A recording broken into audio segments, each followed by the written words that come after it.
Smart objects in Adobe Camera Raw can be turned on from within this main window. Go to the hyperlink at the center bottom of the frame, go to the Workflow tab and tick the box that says Open in Photoshop as a smart object. Once we turn that on, smart objects will remain on until we turn them off. When we open a raw image into Photoshop, we can identify that it is a smart object with the little symbol on the bottom right of the thumbnail. Now we can double click the smart object in the layers palette here at any time and it will be reopened in Adobe Camera Raw. From here, of course, we can change or add to the edits already made with no loss of quality at all, even after we may have saved this as a Photoshop file from within Photoshop, and we can reopen it another day.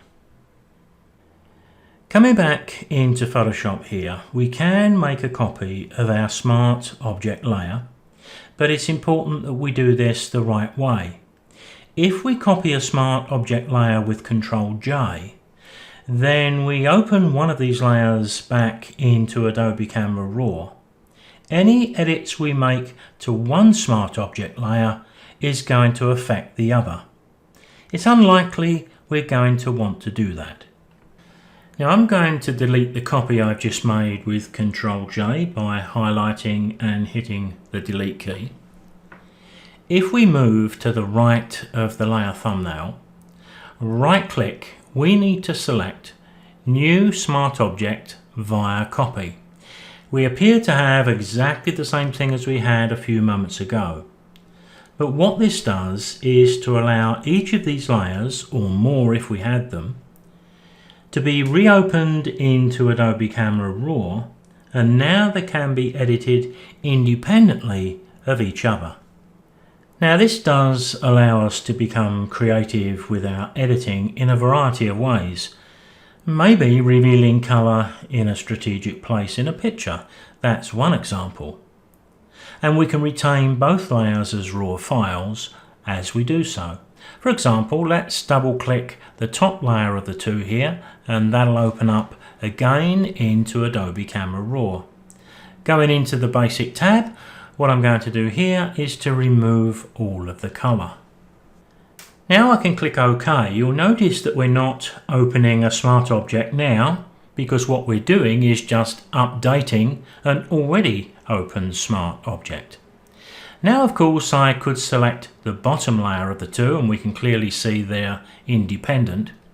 I can double click that and open that back up into Adobe Camera Raw. What I want to do here is just push the vibrance a bit, seeing as I'm going to bring colour through a monochrome image, and I'll do exactly the same as I did a few moments ago and click OK. So once I've got two smart object layers, I could go to Select and then select Subject. My miner's lamp is then selected for me, and by adding a layer mask I have the colour just appearing in the lamp. Now I could save this as a Photoshop file and return days later and pick up right from here. Here I have my original miner's lamp created through Adobe Camera Raw and opened into Photoshop as a smart object. I've also applied a filter from Topaz Impression. This filter is called Degas Dancers 1. You'll notice that the layer now contains a mask, so we can reduce the filter impact in strategic areas, which is very creative. We also have a Topaz Impression link here, and if we double click that, we are taken straight back into Topaz, where we could select a completely different filter. Here I've now chosen Watercolor 2. So when I apply that Watercolor 2 filter and we open it into Photoshop, there we can still see our smart object and our mask and our ability to change the filter as many times as we wish. The filters made the image a little bit on the bright side. Here's some of the magic of smart objects. I'll double click the smart object and that will be opened up into Adobe Camera Raw, without the filter of course. So what I'm going to do here, I'm going to take down the exposure a little bit and click OK. Now we've got a few seconds to wait here because the image has to be changed and then the filter has to be reapplied, but we don't have to do anything, and in that short space of time everything has been done for us. And of course I could go back in and make as many adjustments as I like because we're always working on the basic raw file. Thanks for watching. I'll see you next time.